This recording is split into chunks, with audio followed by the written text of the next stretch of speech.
Welcome to the Mother-Daughter Empower podcast, a show that provides moms with the tips, tools, and resources that they need to raise the next generation of empowered girls. I'm your host, Tara Filto. Now let's get started. And welcome to the Mother-Daughter Empowerment podcast. I am so excited.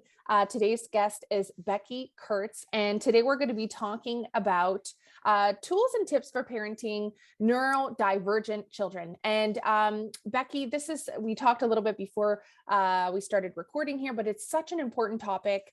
I'm sure that this is going to resonate with so many parents, and it's not something that we talk enough about. So I'm really, really excited to dive into today's episode. Becky, you are a life skills and empowerment coach with Aspire Community and Development Services. She's also passionate about helping others and empowering them to be as independent as possible. She works with neurodivergent young people to see their abilities and help them raise up to their full potential. So thank you so much, Becky, for being with us today. Oh, thank you so much. It's so great to be here.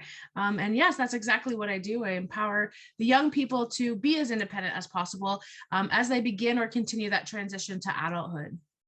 Love that. Love that. So Becky, we kind of gave you some prompts before this episode, and we asked you what your top 3 tips would be to share with our parents. And so I want to dive into them. The first one is use visual supports. So can you talk a little bit about that and how that can really support parents and their children? Yeah, for sure. So parenting, I think it kind of applies to parenting children in general. And when we look at our world, or us as adults as well, we do live in a very visual world. So I want you to think about to-do lists, calendars, traffic lights, traffic signs. All of those things are visual supports, and we do rely on them pretty heavily. And these are tools that can be very effective for supporting our young people. And that can be supporting a neurotypical young person or a neurodivergent young person. And I know these visual supports can be incredibly helpful for somebody whose brain processes information in another way. So when we're thinking about visuals, let's think about how can we make their life and our life just a little bit easier so we have that information to process. So those visual supports can be anything from an object, a picture, a symbol, a written word, or a drawing, along with a list or a schedule. There's lots of different options, lots of different types of visual supports, and they all can be incredibly helpful. So a couple of reasons why. So why would I use a visual support? Well, number one, that they're permanent. They don't change. Like in verbal instruction, we can change what we're actually saying to someone for them to do something. A visual doesn't actually change, and it always relies the same message. That's incredibly important for somebody that might take a little bit longer to actually process an auditory or verbal instruction if there's a visual component compared to it. So a visual is permanent. It also allows for that processing time. We know that some people do take a little bit extra time to process information if their brain is processing it in another way. So we don't have to reinstate our instructions if we have that visual relaying that same message every time. Visual supports can also be incredibly helpful for transitions, and transitions can be tricky, and change can be tricky for everyone, especially now we're living in a world of lots of change. Everything is changing kind of on the daily still. Yes. But transitions can be really tricky for young people when they're going from home to school. Maybe mom and dad have separate homes, or they visit grandma and grandpa, or they have after school activities. It can be incredibly helpful to have some kind of a list or a schedule or a calendar that can be helpful to help them transition to that activity or know what to expect on that day. It also reduces the amount of anxiety that can be around of, should I be somewhere? What do I have to do today? And not have that spring of an event happen where they haven't had any time to kind of process what that's going to look like or where they're supposed to be at a certain time.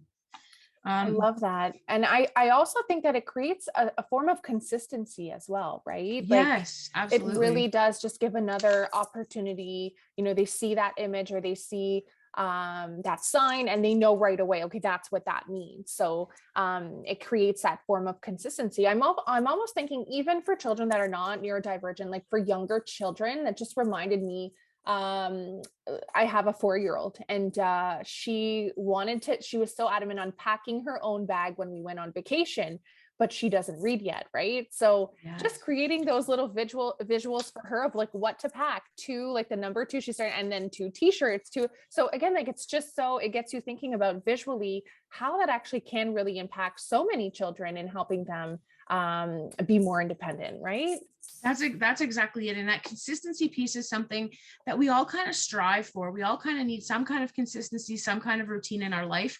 And visuals can be that. Even if somebody does go to moms and dads on the weekend, they still can take those visuals with them. That's the other cool part, is they can be used across any environment, whether they're at school or maybe they go to summer camp or maybe March break camp, PA days here and there. These visuals can actually go, and whoever is working or supporting that child, regardless of that child's ability, can know what that message is to be relayed. So can help them in that environment with that same thing.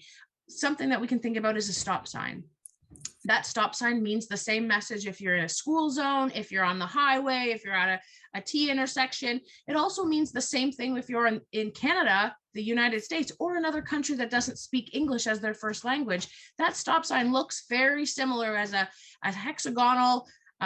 octagonal red sign, even if stop is in a different language. We all can recognize that visual across environments, and we know that driving, that's what it means. It's kind of the same idea. A couple of those things can be really helpful with these young people, and it doesn't mean we have to use a lot of them. We can keep it really simple. Yeah, I really love that. And it doesn't even, I think it really does help with that processing time, right? Because we see the stop sign, it's automatic. We don't need to think about what it means. It's automatic. So those are some great tips to really help parents. Maybe they'll think about it and like, what different aspects can I create more visuals to help my children, and help the family dynamic as well, right? Absolutely. And one of the other things I do love, another visual support, is actually giving each child their own calendar and using it so that everybody knows where they're going to be. So I know it's common for a family to have a family calendar, and child 1 has their activities up there, child 2 and child 3, but also giving that child their own calendar so they can see where they need to be, or an appointment or an upcoming activity, or school is not in because it's a PA day. Those things can take some time to process because their day looks a little different. And when we can prepare a little bit ahead of time of what that day might look like, it can be incredibly helpful, and kind of reduce a lot of that anxiety that can come around what should I be doing? What is my expectation? Where am I going? And how am I getting there? If it's all on the calendar. I love that. Speaking as a mom who does have a neurodivergent child who's 7, that's definitely something that I want to work on, because I feel like I already know the schedule by heart. It's in my head. Like on Tuesdays, you go to martial arts, and on Thursdays, it's tutoring. But for him, it's not automatic, right? So really being able to give him his own calendar that he can really keep and start memorizing, I think would be very helpful. So that's a great idea. Yeah, and that's something that I use with a lot of my young people, is starting to bring that calendar in. And one of the things you can do is get a fun one. What are they really into? Are they loving cats? Are they into Spider-Man? Are they into some kind of a movie, or they like a certain character? Get it so that it's a little bit more motivating or encouraging when you flip the month to get a new picture. Those are things that can make it a little bit easier. And then maybe reviewing it before the week starts. Okay, this week on Tuesday you have martial arts, and then on Thursday you have tutoring, so they can see it, everything that's in there. Sometimes I include birthdays, or I include if there's sometimes for the older teens that might be in high school, is writing down when are school assignments due? When should I be studying? When should I be working? Maybe I have a job. When do I have to be at work? So we can start to balance all of those activities as our life gets a little busier as we get a little bit older. That's great advice. And I mean, yeah, as adults ourselves, I would not be able to live without my, calendar that's at my fingertips every single day. I'm always so relying on that. So really, I think it's a great way to set up our kids for success by introducing that at a young age as well. Yes, for sure. And one of the other things that can be done too is we think about visual supports, but think about when we're teaching a life skill, like cooking, for example. We use lots of visuals in the kitchen. So visuals can be used in various areas of our life, like recipe cards or breaking down instructions, manuals on how to use the tools in the kitchen or the appliances. Those are all visual supports. So they can look visual supports can be very different, and they can be individualized, which I think is the coolest part, is we can meet that learner wherever they are and provide us a visual support that's best to suit them. And it might change as they get older, and that's okay. I just would never suggest pulling it away completely. That's such great advice. And it's so true. It's nice that this is such a tailored format. You can really tailor it, for your specific child and his or her needs as well. Absolutely. So the other thing that we have here is positive praise. So it seems a little straightforward, but I'm going to let you dive in on that one, because I'm sure there's lots of great advice that you can give when it comes to positive praise and what that does for a child. Yeah, for sure. And positive praise is, like you said, is something that we've all kind of heard, or we've all kind of said, yes, we do it, or yes, I want to do it, or I share it in this way. But it's actually something that's so powerful. It motivates people. It encourages us. It encourages us in the work environment when our boss acknowledges our hard work, or we have some kind of reward at the end of the month, or there's employee of the day, or things along those lines. Positive praise goes so far. It goes even in a relationship. If mom comes home from a busy day at work and dad's already got dinner started, what a relief that that's something else you don't have to do. So giving some of that positive praise can go so far. And it can be really helpful as well when we're starting to teach a new skill. So positive praise is something that I encourage. And one of the ways that I suggest looking at it is flip your mindset and praise more of what you want to see happen. Mm-hmm. So yes, if your child is somebody who jumps on the couch, our first instinct is to say, stop jumping on the couch. Can we flip that mindset and say, great job sitting on the couch? Mm-hmm. Right. So there is a thing called negative attention. That's a whole other topic.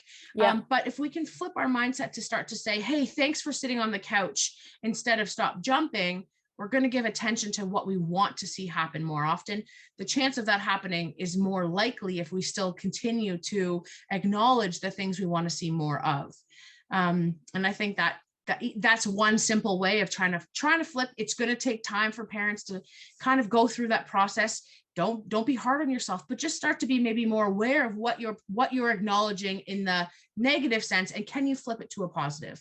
I love that. I really do think that it starts with an awareness, because there's so much that happens and there's so much that can come out of us without even being aware, right? So just really flipping the switch, like you said, and being aware of, okay, what exactly do I want to accomplish? What is the behavior change that we want to see, and really focusing and tuning in on that. And maybe even just like creating a little bit of a list of these things, because some of them are not natural as parents, like, oh, you're doing such a good job by sitting on, like, it might not be natural to parents to say that, right? So just being mindful and keeping a note and just kind of practicing those things as well.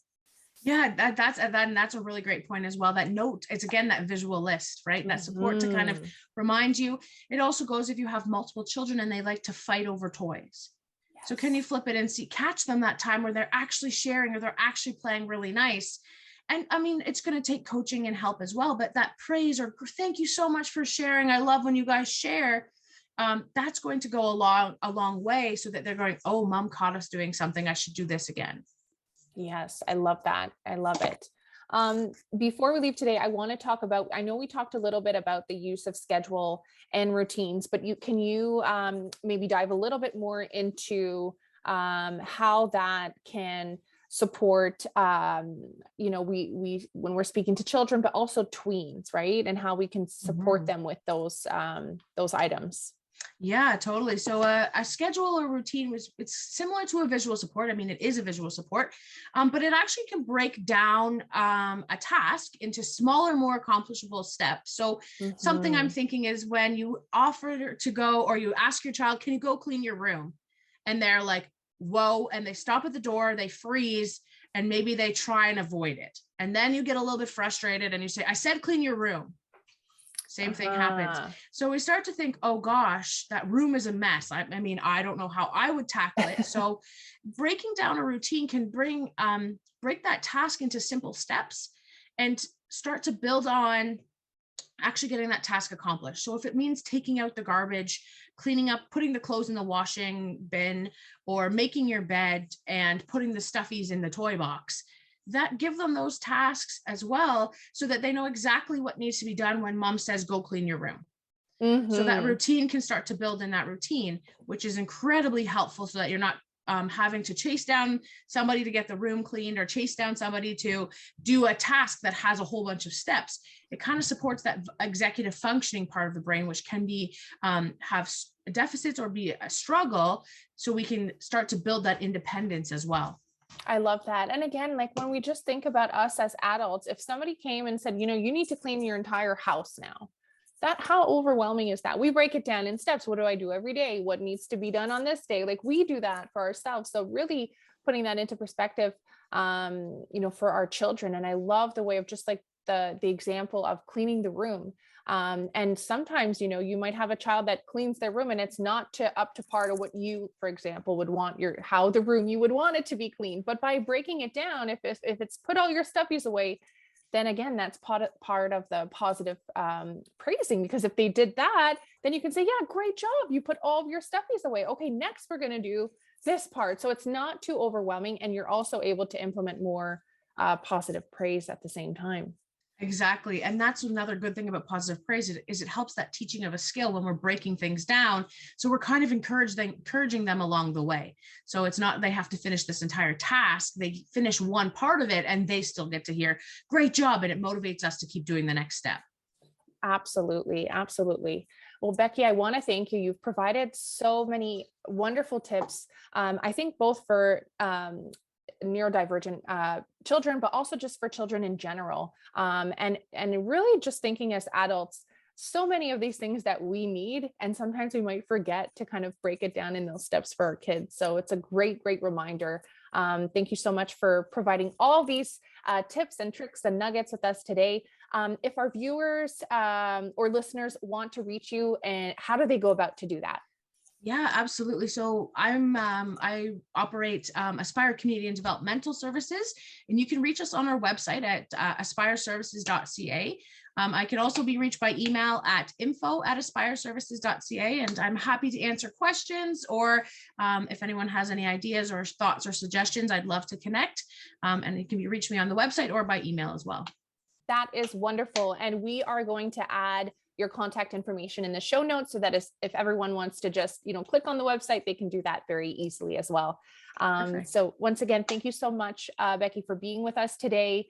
And thanks to all of our listeners and viewers as well for taking the time to watch and listen to the Mother-Daughter Empowerment Show. All right. Well, Becky, have a wonderful day. Thank you. Take care, everyone. Bye. Bye. Thank you so much for listening to today's show. Don't forget to sign up for our free monthly Mother-Daughter membership, which gives you instant access to our members-only Facebook group, monthly empowerment toolkit, and much more. Sign up today by visiting www.motherdaughterempower.ca. See you soon.